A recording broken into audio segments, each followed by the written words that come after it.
Lucifer morning star का नाम तो आप सभी ने सुना ही होगा। ये डीसी का एक बहुत ही ज्यादा पावरफुल कैरेक्टर है जिसे कि हरा पाना ही बहुत ही ज्यादा मुश्किल है। पर आज हम मार्वल के 4 सबसे ज्यादा पावरफुल सुपर हीरोज को लूसीफर के साथ में कंपेयर करने वाले हैं और ये जानेंगे क्या लूसीफर मॉर्निंग स्टार इन चारों सुपर हीरोज को हरा पाएगा या फिर नहीं। सबसे पहले हमें जानना होगा कि लूसीफर मॉर्निंग स्टार एक्चुअली है कितना पावरफुल। लूसीफर मॉर्निंग स्टार को डीसी के गॉड द प्रेजेंस ने बनाया था और ये गॉड की बनाई हुई सबसे पहली क्रिएशंस में से एक था। ये भी पहले हेवन में रहता था पर अपने पिता के खिलाफ बगावत करने की वजह से लूसीफर को हेल में वैनिश कर दिया।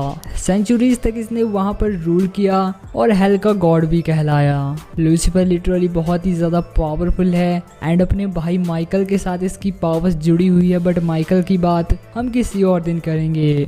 द प्रेजेंस के अंदर डीसी की सबसे पहली मल्टीवर्स भी लूसीफर और उसके भाई माइकल ने ही बनाई थी। सबसे पहले सन्स ऑफ स्टार बनाने की वजह से लूसीफर को लाइट ब्रिंगर भी कहते हैं। लूसीफर की पावर्स इस लेवल की है ये उससे मल्टीवर्सेस को भी बना चुका है एंड मल्टीवर्स में एंटर करने से पहले लूसीफर को अपनी फिजिकल फॉर्म को चेंज करना पड़ता है। अगर वो ऐसा नहीं करेगा तो इससे पूरा यूनिवर्स भी डिस्ट्रॉय हो सकता है और इसका सबसे बड़ा एग्जांपल हमें तब देखने को मिला था जहां मेंशन ऑफ साइलेंस में बस लूसीफर की प्रेजेंस से ही काउंटलेस यूनिवर्सेस डिस्ट्रॉय हो गए थे। लूसीफर फिजिकली स्ट्रॉन्ग होने के साथ बहुत ही ज्यादा ड्यूरेबल है। लाइक माइकल के साथ फाइट में लूसीफर ने माइकल के मल्टीवर्सल लेवल अटैक्स को भी सर्वाइव किया था एंड इसलिए अगर सबसे पहले हम लूसीफर का सामना सुप्रीम स्ट्रेंज के साथ में करवाते हैं तो यहाँ पे हम उस स्ट्रेंज की बात कर रहे हैं जो कि हमें व्हाट इफ सीरीज में देखने को मिला था। ये स्ट्रेंज हमारे नॉर्मल MCU वाले डॉक्टर स्ट्रेंज से बहुत ही ज्यादा पावरफुल है। लाइक बहुत ही ज्यादा पावरफुल। जहाँ MCU वाला डॉक्टर स्ट्रेंज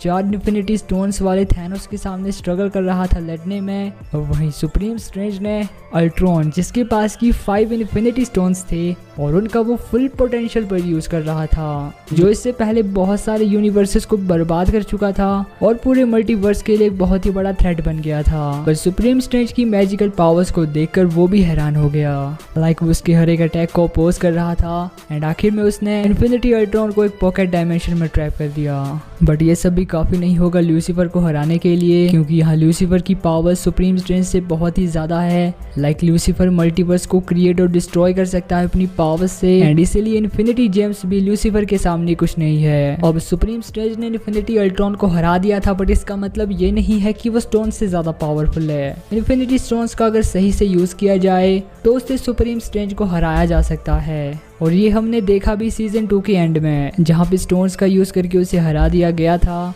और सुप्रीम स्ट्रेंज के सेक्रीफाइस के बाद एक नए यूनिवर्स का जन्म हुआ था। लाइक उसकी सारी पावर्स लग गई थी एक नए यूनिवर्स को बनाने में, बट लूसीफर अपनी पावर्स से यूनिवर्स नहीं ऐसे बहुत सारे यूनिवर्सेस को बना चुका है। एंड अगर हम अगले कैरेक्टर की बात करते हैं तो वो है र्यून किंग थॉर। अब र्यून किंग थॉर एक बहुत ही ज्यादा पावरफुल कैरेक्टर है जिसके बारे में आप सभी जानते ही हो। इसके पास थॉर की पावर्स है, ओडिन की पावर्स है और इसने र्यून मैजिक को भी हासिल कर लिया है। इसने शैडो गॉड्स को हरा दिया था जो कि कौन थे ये कोई नहीं जानता। र्यून किंग थॉर ने वर्ल्ड ट्री को भी डिस्ट्रॉय कर दिया था जो कि 9 रियल्म्स को होल्ड करता था और कई लोगों का तो ये मानना है ये 9 रियल्म्स नहीं 9 यूनिवर्सेस थे। लाइक र्यून किंग थॉर की पावर्स काबिले तारीफ है, वो प्रेजेंट पास्ट और फ्यूचर को भी देख सकता है, बट ये सब भी लूसीफर को हराने के लिए काफी नहीं होगा। चलो हम ये भी मान लेते हैं कि र्यून किंग थॉर ने 9 यूनिवर्सेस को डिस्ट्रॉय किया है, बट यार लूसीफर की बस प्रेजेंस से ही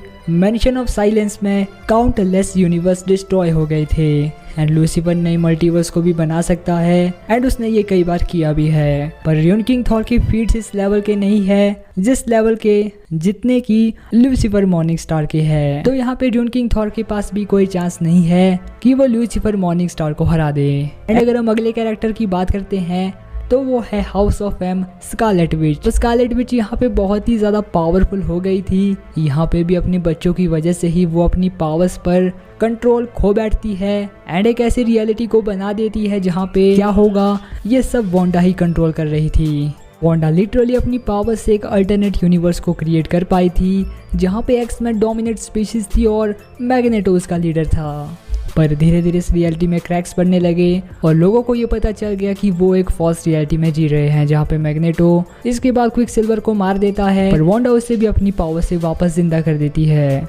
इसके बाद वांडा बस 3 वर्ड्स बोलती है, नो मोर म्यूटेंट्स, जिससे कि पूरे यूनिवर्स नहीं पूरे मल्टीवर्स से जितने भी म्यूटेंट्स थे वो सब पावरलेस हो गए। डॉक्टर स्ट्रेंज का भी ये कहना था कि वो स्पेल को राइवल नहीं कर सकता और अगर वो ऐसा करता है तो इससे लिटरली पूरा मल्टीवर्स भी डिस्ट्रॉय हो सकता है, क्योंकि वांडा की इस पावर ने सभी यूनिवर्सेस को एक धागे की तरह बांध दिया था और यहाँ तक कि वांडा की ये केओस एनर्जी पूरी क्रिएशन या ओमनिवर्स में फैल गई थी। बट वहीं पे अगर हम बात करते हैं लूसीफर की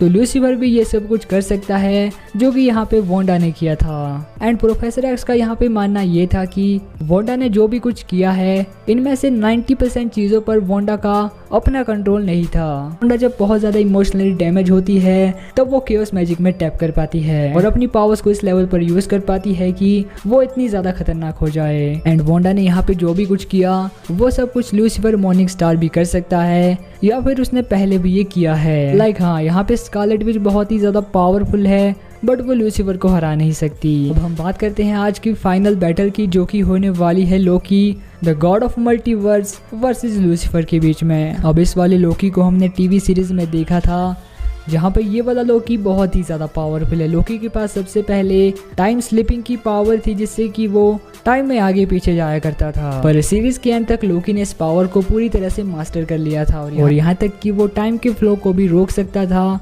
बस अपने इशारे से। और ये करने के लिए ही हू रिमेन्स को भी एक डिवाइस का यूज करना पड़ता था, पर लोकी बिना किसी डिवाइस के ये सब कर पा रहा था। लोकी ने जब टेम्पोरल लूम को डिस्ट्रॉय किया तब टेम्पोरल लूम की रेडिएशन का भी उस पर कोई असर नहीं हुआ, जबकि इसी रेडिएशन की चपेट में आकर बहुत सारे लोग मारे गए थे। और कई लोगों का तो ये मानना है कि जब लोकी उस टेम्पोरल लूम की रेडिएशन में चल रहा था तब लोकी की एज इनफाइनाइट टाइम तक बढ़ गई थी। और हम ये जानते ही है कि एसगार्डियंस अपनी एज के साथ बहुत ही ज्यादा पावरफुल हो जाते हैं। हालांकि ये बस एक थ्योरी ही है, बट यहाँ पे लोकी ने अपनी टेलीकाइनेटिक पावर्स से टेम्पोरल लूम को ही डिस्ट्रॉय कर दिया। उसे डिस्ट्रॉय करने के बाद वहाँ पे काफी सारी टाइमलाइन डिकम्पोज हो रही थी, तो लोकी ने उन सभी को पकड़ा और अपनी पावर्स से उन्हें दोबारा रिवाइव किया। पर इससे ज्यादा हमें लोकी की पावर्स के बारे में बताया नहीं गया कि वो इसके अलावा भी और क्या क्या कर सकता है। फ्यूचर में लोकी की पावर्स को किस तरह से यूज किया जाएगा ये देखने लायक होगा। बट अभी के लिए लूसीफर मॉर्निंग स्टार ने इन चारों ही कैरेक्टर्स को हरा दिया है, बट अभी के लिए इनमें से कोई भी कैरेक्टर इतना ज्यादा पावरफुल नहीं है कि वह लूसीफर मॉर्निंग स्टार को हरा दे। और इसी के साथ आज की वीडियो भी खत्म होती है। मैं मिलता हूँ आपसे किसी और दिन किसी और वीडियो के साथ, तब तक के लिए बाय बाय।